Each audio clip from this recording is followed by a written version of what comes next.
20 ವರ್ಷದ ಹಿಂದೆ. ಈಗೇನಾಗಿದೆ ಗೊತ್ತಾ? ಇಂದಿನ ಮಕ್ಕಳೇ ಇಂದಿನ ಪ್ರಜೆಗಳು. ನೀವೆಲ್ಲ ನೆಕ್ಸ್ಟ್ ಪ್ರಜೆಗಳಾಗ್ತಿರಿಲ್ಲ. ಒಳ್ಳೆ ಎಜುಕೇಶನ್ ತಗೊಂಡು ನೀವೇ ದೊಡ್ಡವರಾದಾಗ ಒಳ್ಳೆ ಎಜುಕೇಶನ್ ಅಂದ್ರೆ ಒಂದು ಉತ್ತಮವಾದ ಜೀವನ ನಡೆಸಲಿಕ್ಕೆ ಶಿಕ್ಷಣ ಅತ್ಯಂತ ಅಮೂಲ್ಯವಾದದ್ದು. ಹೌದಾ ಅಲ್ವಾ? ಅದಕ್ಕೆ ಇಂದಿನ ಮಕ್ಕಳೇ ಇಂದಿನ ಪ್ರಜೆಗಳು, ಮುಂದಿನ ಅಲ್ಲ, ಇಂದಿನ ಪ್ರಜೆಗಳು. ನೀವೇ ಅಲ್ಲ ಮುಂದೆ ಸಮಾಜಕ್ಕೆ ಹೋಗೋದು. ಹೌದಿಲ್ಲ? ನಿಮ್ನೆಲ್ಲ ಅವೇರ್ನೆಸ್ ಪ್ರೋಗ್ರಾಮ್ ಕೊಡ್ಲಿಕ್ಕೆ ನಾವು ಒಂದು ಸರ್ಕಾರ ತೆರೆದ ಮನೆ ಅಂತ ಹೇಳಿ ಕಾರ್ಯಕ್ರಮ ಮಾಡಿದೆ. ನಾವೆಲ್ಲ ಚಿಕ್ಕವರಿದ್ದಾಗ ಪೊಲೀಸರು ಕಂಡ್ರೆ ತುಂಬಾ ಭಯ ಅಂದ್ರೆ ಊರಾಗ ಯಾರ ಪೊಲೀಸರು ಬಂದ್ರೆ ಹೊರಗೆ ಬರ್ತಿದ್ದಿಲ್ಲ, ನಾವು ಸ್ಕೂಲ್ ಬಿಟ್ಬಿಡ್ತಿದ್ವಿ. ಅಂದ್ರೆ ಅಷ್ಟು ಇದಿತ್ತು. ಇವಾಗೆಲ್ಲ ಸರ್ಕಾರ ಏನ್ ಮಾಡಿದೆ ಅಂದ್ರೆ ಮಕ್ಕಳು ಯಾವುದೋ ರೀತಿಯಿಂದ ಏನೇ ಸಮಸ್ಯೆ ಆದರೆ ಪೊಲೀಸರ ಹತ್ರ ಮುಕ್ತವಾಗಿ ಅವ್ರ ಸಮಸ್ಯೆ ಹೇಳ್ಕೊಳ್ಳಿ ಅಂತೇಳಿ ಇಡೀ ಸೆಂಟ್ರಲ್ ಗೌರ್ಮೆಂಟ್ ಅಂದ್ರೆ ಕೇಂದ್ರ ಸರ್ಕಾರ ಒಂದು 1098 ನಂಬರ್ ಕೇಳಿರ, 1098 ಈಸಿ ಆಗ್ಲಂತ. 1098 ಮಕ್ಕಳ ಸಹಾಯವಾಣಿ ಅಂತ. ಎಷ್ಟು ಈಸಿ ಇದೆ ನೋಡ್ರಿ, ನೆನ್ಪಿಟ್ಕೊಂಡೆ. 1098 ಈ ಕಡೆಯಿಂದ ನೋಡಿದ್ರೆ 8 9 10 10 9 8 ಉಲ್ಟಾ ಹೆಂಗ್ ತಿರ್ಸಿದ್ರು ಯಾರು 1ನೇ ಕ್ಲಾಸ್ ಹುಡ್ರಿಗೂ ಗೊತ್ತಾಗಬೇಕದು ಅಂತ ನಂಬರ್ನ ಸೆಲೆಕ್ಟ್ ಮಾಡಿ ಇಟ್ಟಿದ್ದಾರೆ. ಅದು ಮಕ್ಕಳ ಸಹಾಯವಾಣಿ. ನಿಮಗೆ ಯಾವುದೇ ಸಮಸ್ಯೆ ಬಂದ್ರೆ ಅಥವಾ ಏನೇ ನಿಮಗೆ ಪ್ರಾಬ್ಲಮ್ಸ್ ಇದ್ರೆ, ಮನೆಗೆ ಹೇಳಕ್ ಆಗ್ಲಿಲ್ಲ ಅಂದ್ರೆ, ಟೀಚರ್ಸ್ ಹತ್ರ ಹೇಳಕ್ ಆಗಿಲ್ಲ ಅಂದ್ರೆ ಅಟ್ಲೀಸ್ಟ್ 1098 ಕಾಲ್ ಮಾಡಿದ್ರೆ ಅದು ಮಕ್ಕಳ ಸಹಾಯವಾಣಿ. ಅಲ್ಲಿ ಕನೆಕ್ಟ್ ಮಾಡಿ ನಿಮ್ಗೆ ಏನೇ ಸಮಸ್ಯೆ ಇದ್ರು ಬಗೆಹರಿಸ್ತಾರೆ. ಆಯ್ತಾ? ಈಗ ನಾನು ಇಂಪಾರ್ಟೆಂಟ್ ಪಾಯಿಂಟಿಗೆ ಬರ್ತೀನಿ. ಏನಂದ್ರೆ ಮಕ್ಕಳಿಗೆ ಸಂಬಂಧಪಟ್ಟದ್ದು ನಾವು ಸರ್ಕಾರ ಏನಂದ್ರೆ 0 to 18 ಇರೋರ್ನ ಮಕ್ಕಳಂತ ಕರಿತೀವಿ ನಾವು. ಅಂದ್ರೆ ಹುಟ್ಟಿದ ಮಗುವಿಂದ ಹಿಡಿದು 18 ವರ್ಷ ಅಂದ್ರೆ PUC ಸೆಕೆಂಡ್ ಇಯರ್ ಅಲ್ಲಿವರೆಗೂ ಎಲ್ಲ ಮಕ್ಕಳೇ, ಕಾನೂನಾತ್ಮಕವಾಗಿ ಅವರು ಮಕ್ಕಳೇ.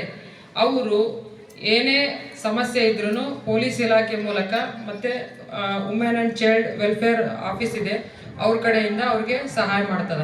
ಒಂದು ಮೇನ್ ಇಂಪಾರ್ಟೆಂಟ್ ಬಾಲ್ಯ ವಿವಾಹ ಅಂತ ಬಂದೈತಿ, ಕೇಳಿದಿರಾ? ಮೊದಲು ಇತ್ತು, ಅವಾಗಂತೂ ಅಭಿವೃದ್ಧಿ ಪಥದಲ್ಲಿತ್ತು ಭಾರತ. ಅವಾಗ ಗೊತ್ತಿದ್ದಿಲ್ಲ ಚೈಲ್ಡ್ ಮ್ಯಾರೇಜ್ ಎಲ್ಲ ಸಣ್ಣ ಮಕ್ಕಳಿಗೆ 15 ವರ್ಷ 14 ವರ್ಷಕ್ಕೆ ಮದುವೆ ಮಾಡಿಕೊಟ್ಬಿಡ್ತಾರೆ ಅವಾಗ ಹಳ್ಳಿಗಳಿಗೆ. ಇವಾಗ ಎಲ್ಲರೂ ಕನಿಷ್ಠ PUC ವರೆಗೆ ಓದಲೇಬೇಕು. ಅಟ್ಲೀಸ್ಟ್ ಅವ್ರವ್ರ ಜೀವನ ಅವ್ರು ರೂಪಿಸ್ಕೊಳಕ, ಹೆಣ್ಣಾಗ್ಲಿ ಗಂಡಾಗ್ಲಿ. ಹೌದಾ? Main important. ಹಳ್ಳಿಗಳಿಗೆಲ್ಲ ಹೆಣ್ಮಕ್ಳಿಗೆಲ್ಲ ಮೊದಲೆಲ್ಲ ಎಲ್ಲ ಓದಿಸಿದ್ರು. ಎಲ್ಲಿ ಕೂಡ ಹೆಣ್ಮಕ್ಳು ಏನು ಓದ್ತಾರ, ಅವರೆಲ್ಲ ಕೊಟ್ಟು ಗಂಡ ಮನೆಗೆ ಹೋಗೋಣ ಅಂತಿದ್ರು. ಈಗ ಹಂಗಲ್ಲ, ಈಗೆಲ್ಲ ಸಮಾನತೆ ಇದೆ. ಗೊತ್ತದಲ್ಲ, ಕೇಳಿರಲ್ಲ? ಈಗೆಲ್ಲ ಗಂಡು ಮಕ್ಕಳು ಯಾವ ಕ್ಷೇತ್ರದಲ್ಲಿ ಕೆಲಸ ಮಾಡ್ತಾರೆ ಅಲ್ಲೆಲ್ಲ ಹೆಣ್ಮಕ್ಳು ಕೆಲಸ ಮಾಡ್ತಿದ್ದಾರೆ. ಅದಕ್ಕೆ ಉದಾಹರಣೆ ಏನಂದ್ರೆ ನಮ್ಮ ರಾಷ್ಟ್ರಪತಿ ದ್ರೌಪದಿ ಮುರ್ಮು ಮೇಡಮ್. ಹೌದಾ? ಹೌದಿಲ್ಲ? ಅವರು ಬುಡಕಟ್ಟು ಜನಾಂಗದಿಂದ ಬಂದಾರೆ. ಒಂದು ರಾಷ್ಟ್ರಪತಿ ಹುದ್ದೆಗೆ ಇರ್ಬೇಕಂದ್ರೆ ಅವ್ರು ಎಷ್ಟು ಸ್ಟ್ರಗಲ್ ಮಾಡಿರ್ತಾರೆ ಗೊತ್ತಾ ನಿಮ್ಗೆ? ಅವ್ರು ಸ್ಟೋರಿಗಳ್ನ ಓದ್ರಿ ಗೊತ್ತಾಗ್ತದ. ಹೌದಾ?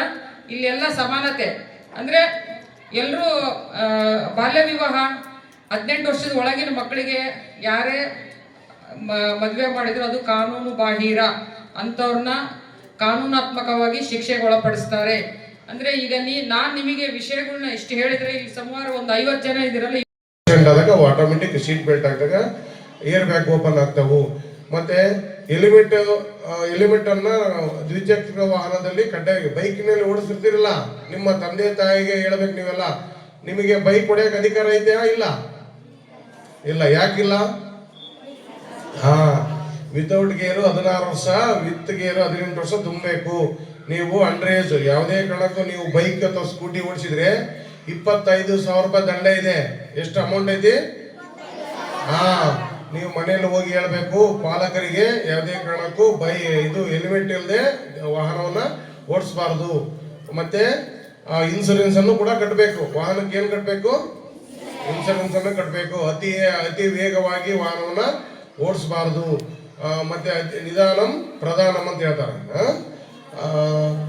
ಮತ್ತೆ ಎಲ್ಲೊಂದಲ್ಲಿ ರೋಡ್ನಲ್ಲಿ ವಾಹನ ನಿಲ್ಲಿಸಬಾರ್ದು ಅಡ್ಡವಾಗಿ. ವಾಹನಗಳು ಒಂದು ವೇಳೆ ಕೆಟ್ಟರೆ ಅವನ್ನ ಸೈಡ್ ತಗೊಂಡೋಗಿ ಸುರಕ್ಷಿತ ದೃಷ್ಟಿಯಿಂದ ನಿಲ್ಲಿಸಬೇಕು.